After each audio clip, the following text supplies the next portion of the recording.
முதலீடுகளை ஈர்க்க மகிழ்ச்சியாகவும் உறுதியாகவும் அமெரிக்கா செல்கிறேன். சென்னை விமான நிலையத்தில் முதலமைச்சர் மு.க.ஸ்டாலின் பேட்டி. முதலீட்டை ஈர்ப்பதற்காக மகிழ்ச்சியோடு போறேன், உறுதியோடு போறேன்.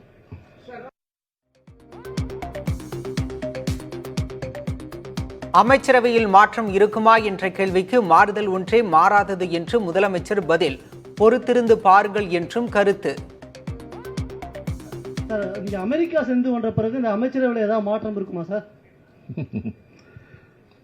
மாறுதல் ஒன்றுதான் மாறாதது. Wait and see.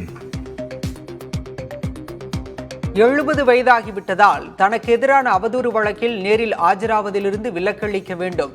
Dayanidhi Maran தொடர்ந்த வழக்கில் நேரில் ஆஜராகி மனு தாக்கல்.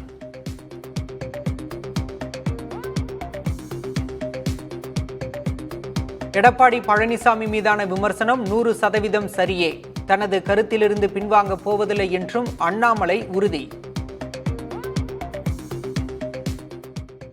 எடப்பாடி அண்ணன் மீது வைத்த விமர்சனம் 100% என்னை பொறுத்தவரை சரி. டெய்லி ஒரு முன்னாள் அமைச்சர் வந்து என்னை திட்டலாம்.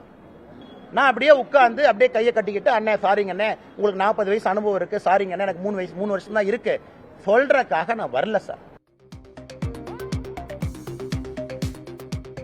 தமிழகத்திற்கான ஒருங்கிணைந்த கல்வி திட்ட நிலுவைத் தொகையை விரைந்து வழங்க நடவடிக்கை எடுக்க வேண்டும். பிரதமர் மோடிக்கு முதலமைச்சர் மு.க.ஸ்டாலின் கடிதம்.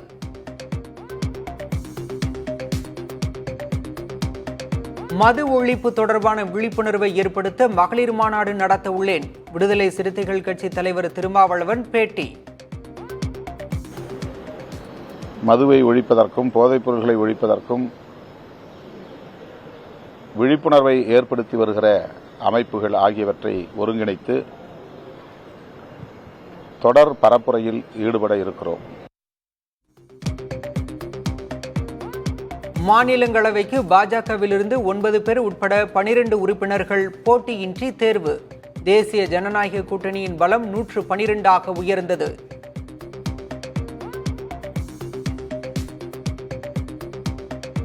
பரப்பன அக்ரஹார சிறையில் சொகுசாக இருந்த நடிகர் தர்ஷனை பெல்லாரி சிறைக்கு மாற்ற உத்தரவு. கொலை வழக்கில் கைதான 18 பேரையும் வெவ்வேறு சிறைகளுக்கு மாற்ற ஆணை.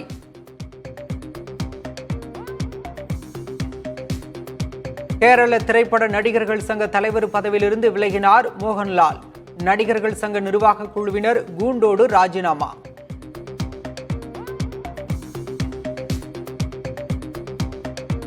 செப்டம்பர் 18 முதற்கட்ட தேர்தல் நடக்கும் ஜம்மு காஷ்மீரில் வேட்புமனு தாக்கல் நிறைவு.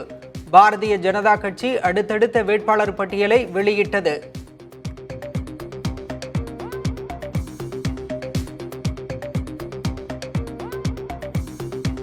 சர்வதேச கிரிக்கெட் கவுன்சிலின் தலைவராக பிசிசிஐ செயலர் ஜெய்ஷா போட்டியின்றி தேர்வு. இளம் வயது ஐசிசி தலைவர் என்ற பெருமையையும் பெற்றார்.